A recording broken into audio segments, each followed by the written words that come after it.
नमस्कार दोस्तों, steno master YouTube channel पर आपका स्वागत है। दोस्तों, यह डिक्टेशन 160 शब्द प्रति मिनट की स्पीड से होगा। अगर आपको डिक्टेशन पसंद आता है तो आप वीडियो को लाइक करना ना भूलें और चैनल को सब्सक्राइब करना ना भूलें। तो आइए शुरू करते हैं। 5 सेकंड बाद शुरू करेंगे। महोदय, भारतवर्ष में जनसंख्या का विस्फोट बरसाती वनस्पतियों के विस्तार की भांति हो रहा है। फलस्वरूप नागरिकों को रहने के लिए धरती की कमी अनुभव होने लगी है। देहातों में रहने वाले अधिकांश लोग अपनी आजीविका उपार्जन के साधनों एवं प्रौद्योगिकी का लाभ न मिल पाने के कारण शहरों की ओर पलायन करने लगे हैं। दूसरी ओर शहरों की बढ़ती आबादी वहां के निवासियों के लिए विभिन्न संकट उत्पन्न करती जा रही है।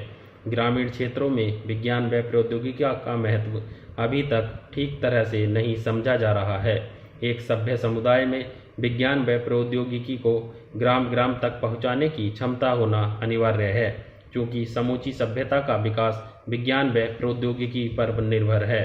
विज्ञान प्रकृति के अभिज्ञात रहस्यों का अनुसंधान करने और प्रगति के साधन जुटाने में लगे हैं। प्रौद्योगिकी ही वैज्ञानिक प्रणाली की वह स्थिति है जो आगे बढ़ने और महानता को उजागर करने का मार्ग सुझाती है।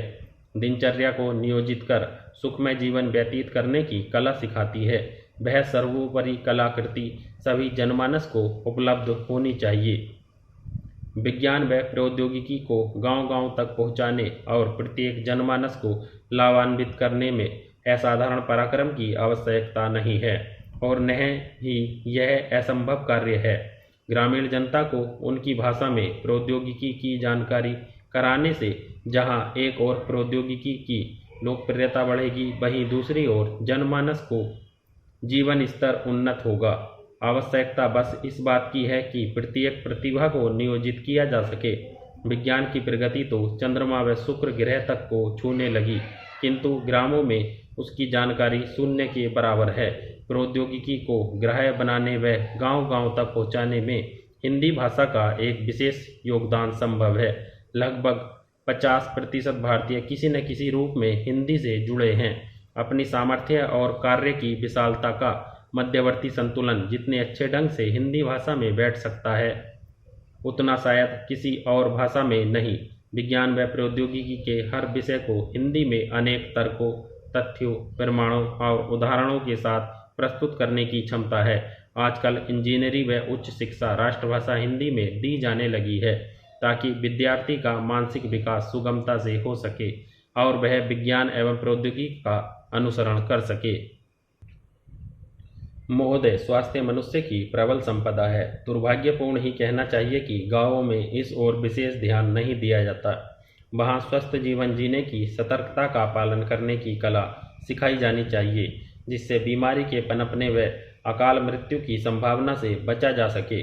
स्वास्थ्य सुरक्षा हेतु व्यायाम, खेलकूद व मनोरंजन की जानकारी देना अनिवार्य है। आधुनिक समय में प्रदूषण, नशेबाजी, व्यभिचार आदि की समस्याएं विभिन्न बीमारियों को जन्म दे रही हैं। बाल विवाह व बहुप्रजनन नारियों के लिए प्राणघातक हो रहा है। स्वास्थ्य रक्षक प्रवृत्तियों के संवर्धन व उन्नत प्रौद्योगिकी के समावेश से बीमारियों से आत्मरक्षा भी संभव है। ग्रामों में बढ़ती हुई जानकारी व घरों में प्राय शौचालय न होने के कारण गंदगी से भयंकर समस्या उत्पन्न हो रही है। उन्नत प्रौद्योगिकी से सुलभ शौचालय का प्रयोग कर स्वच्छता प्रदान कराई जा सकती है और बीमारियों से भी बचा जा सकता है। पशुपालन के लिए चरागाह लगभग समाप्त होते जा रहे हैं। सूखा चारा पशुओं की क्षमता को घटाता है। पशु को उचित आहार, उनको होने वाली बीमारियों एवं उनके उपचारों की जानकारी देना अति आवश्यक है। पशुओं में श्रम, दूध इत्यादि उपलब्ध होने से व्यक्ति की आमदनी बढ़ती है। यह उत्पादन से किसी प्रकार कम मूल्यवान नहीं है। इस प्रकार मुर्गी पालन व मछली पालन की उन्नत प्रौद्योगिकी का उपयोग भी भरपूर किया जा सकता है। उन्नत प्रौद्योगिकी से मिट्टी की उपजाऊ शक्ति का ज्ञान, उचित फसल का चयन, उचित किस्म के बीज की उपलब्धि, पौधों में लगे वाली बीमारियों से बचाव कर उन्नत फसल और उचित मूल्य उपलब्ध होते हैं। ईंधन की समस्या दिन प्रतिदिन विकट होती जा रही है। पारंपरिक ऊर्जा स्रोत शीघ्रता से क्षय होते जा रहे हैं और पर्यावरण की जटिल समस्या बढ़ती जा रही है। प्राय ग्रामीण क्षेत्रों में ऊर्जा खाना पकाने, रोशनी करने, सिंचाई, खेतीबाड़ी, यातायात व लघु उद्योगों के लिए प्रयुक्त होती है। वैकल्पिक ऊर्जा स्रोतों की खोज व उसके अनुरूप उद्योगों का विकास आधुनिक समय की मांग है। गांवों के लिए गोबर गैस प्लांट संयंत्र आधुनिक प्रौद्योगिकी की देन है। जापान में मनुष्य के मल को सड़ाकर खेती में खाद की तरह प्रयोग में लाया जाता है। उसे सोना खाद कहते हैं।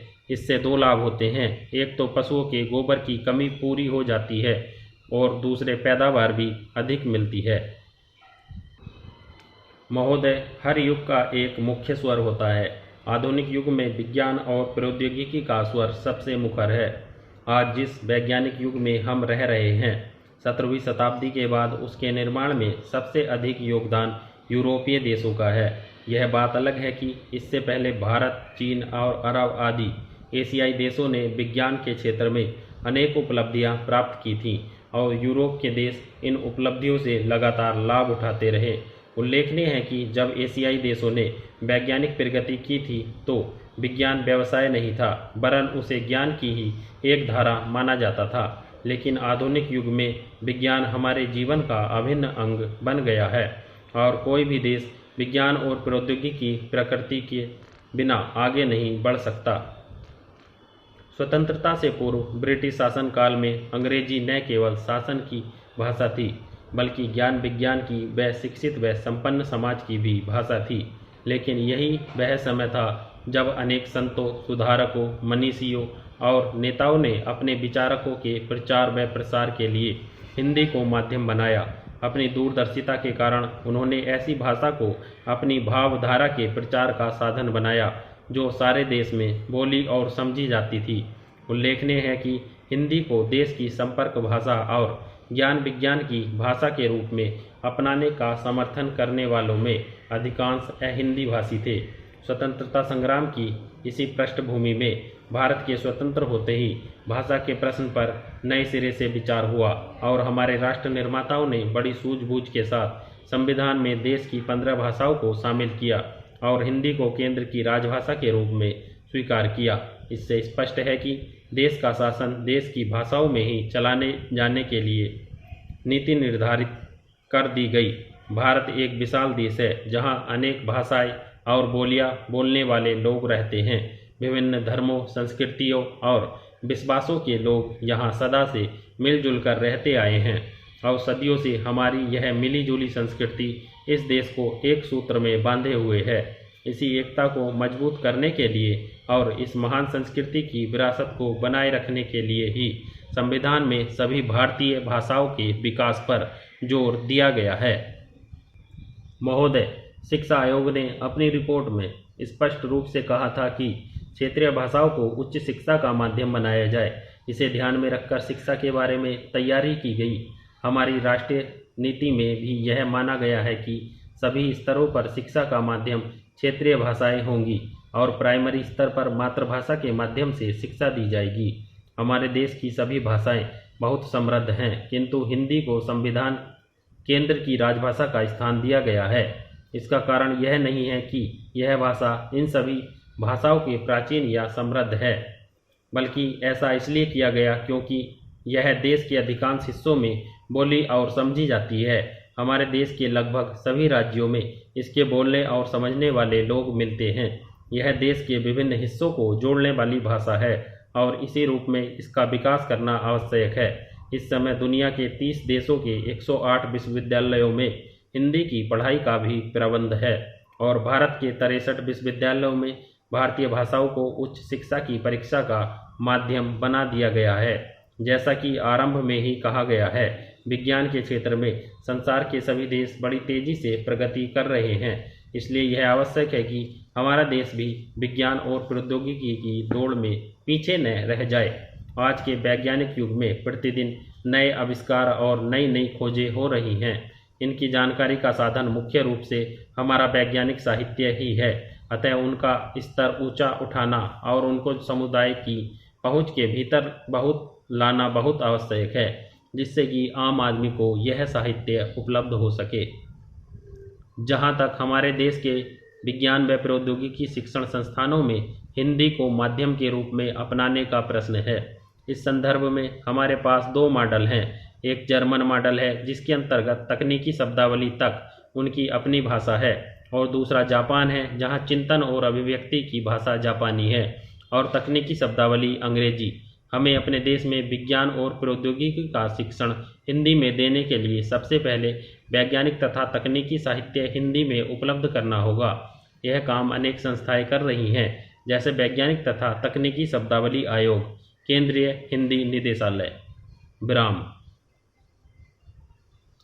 दोस्तों, कुछ शब्द गलत बोले हैं तो उससे आपको कोई फ़र्क पड़ना नहीं चाहिए, क्योंकि आप एक शब्द लिखते हैं और जो शब्द आप लिखते हैं, आप जब इस डिक्टेशन को मिलाएंगे, लिखने के बाद पढ़ेंगे, तब आपको दिक्कत आएगी। लेकिन लिखते समय आपकी पेन रुकना नहीं चाहिए। तो अगर नहीं लिखा जाए तो बार बार प्रयास कीजिएगा और लिखिएगा। बाकी डिक्टेशन का PDF आपको लिंक में दे दिया जाएगा, आप वहाँ से PDF ले सकते हैं।